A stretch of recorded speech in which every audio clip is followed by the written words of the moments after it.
Pamirsa, pemerintah Kota Denpasar sayan rajek ngelaksana vaksinasi berbasis desa Kelurahan Miwah Banjar. Kantos makin keselahan ulung dasa nemdiri Krama Kota Denpasar sampun polih vaksinasi inucap.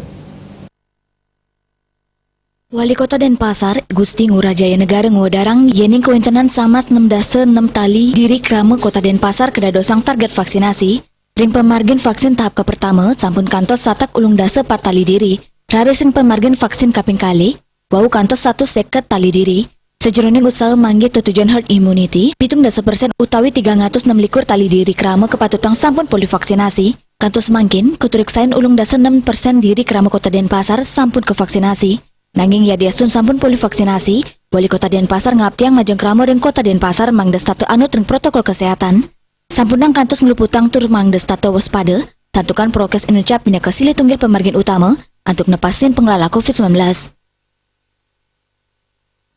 Tentunya saya berharap walaupun vaksinasi kita sudah laksanakan secara gencar dan berbasis desa, lurah, dan banjar, agar nantinya tetap yang namanya protokol kesehatan itu tidak boleh diabaikan.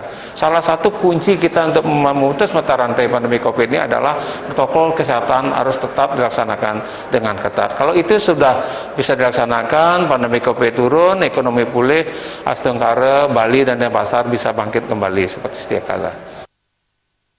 Asa penikah taler ring widang pemulihan ekonomi, Pemkot Denpasar galai mangkin, kantun ngerancang program pelatihan UMKM majeng Krama Denpasar, rumasuk Krama sanikan di PHK. Pelatihan puniki taler memperkanti sareng Bank BPD Bali, sejeroning ngewantu widang permodalan majeng para pemilik pelatihan. Kaptiang sesampun muliang pelatihan ipun sida mungka usaha, Mangda ekonomi sida mawali ngelimbak, Ria Sebali TV.